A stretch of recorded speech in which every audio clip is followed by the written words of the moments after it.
Hi! నమస్తే. Welcome back to my channel. నేను లక్ష్మి. 1000 స్తంభాల గుడి సందర్శించుకున్న అనంతరం ఇలా భద్రకాళి అమ్మవారి ఆలయానికి వచ్చేసాం. వరంగల్ వచ్చిన వారు తప్పనిసరిగా చూడవలసిన ప్రదేశాల్లో ఈ భద్రకాళి ఆలయం ఒకటి. వరంగల్ హనుమకొండలకు మధ్యలో ఒక కొండ మీద కొలువై ఉన్న భద్రకాళీదేవి ఆలయానికి శతాబ్దాల ఘన చరిత్ర ఉంది. క్రీస్తు శకం 625లో చాళుక్యుల చక్రవర్తి రెండో పులకేశి ఈ ఆలయాన్ని నిర్మించినట్లు, భద్రకాళీదేవి దర్శించుకున్నాకనే వేంగీని జయించారని ఇక్కడ చెబుతున్నారు. భద్రకాళీదేవి విగ్రహం దాదాపు 9 అడుగుల ఎత్తు, 9 అడుగుల వెడల్పుతో 8 చేతులతో అమ్మవారు ఎంతో కలగా కనిపిస్తారు. అమ్మవారికి కట్టిన చీరలైతే ఇలా పెట్టి ఉంచారు. మనం కావాలంటే కొనుక్కోవచ్చు. 13వ శతాబ్దానికి చెందిన ఈ ఆలయాన్ని కాకతీయులు మరింతగా అభివృద్ధి చేసి ఇలవేలుపుగా భావించి విశేషంగా పూజించేవారట. అమ్మవారి దర్శనం తరువాత మనం ఇలా దీపాలు ముట్టించుకోవచ్చు. 325 ఒత్తులు, ఆవు నెయ్యి మనకి ఇక్కడ అవైలబుల్గా ఉంటాయి. ఈ అమ్మవారిని దర్శించుకున్నాక ఏదో మనసుకు తెలియని ప్రశాంతత కలుగుతుంది.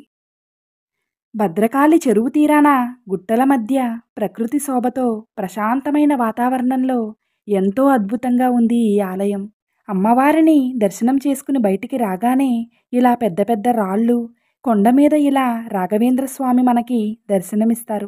ఇలా చూడడానికి చాలా చాలా బాగుంది. మా చిత్రమ్మ చక్కగా కూర్చుంది ఇక్కడ.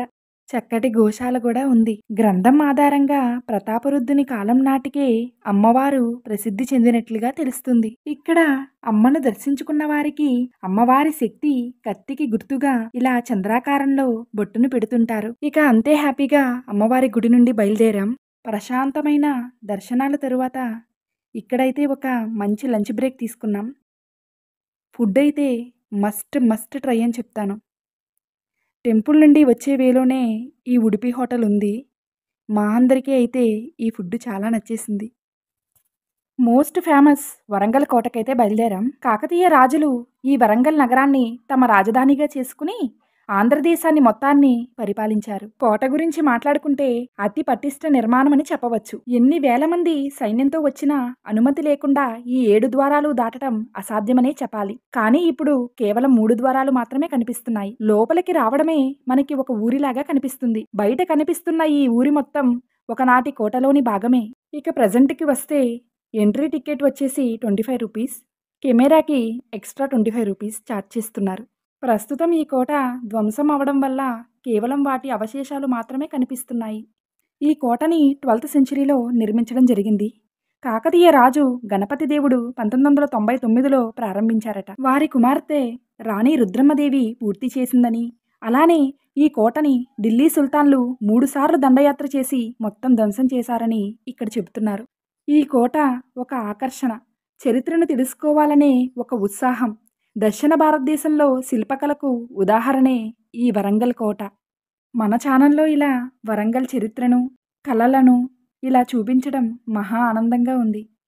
క్లియర్గా చూపిస్తున్నాను, చూసేయండి. ఇది రాజుగారు కూర్చున్న రాతి సింహాసనం అంట. మనం కూర్చోపోతే ఎలాగా అంటూ ఎక్కించేశారండి. ఇంతటి ఎండలో కూడా మా వాళ్ళ అల్లరి తగ్గలేదండి.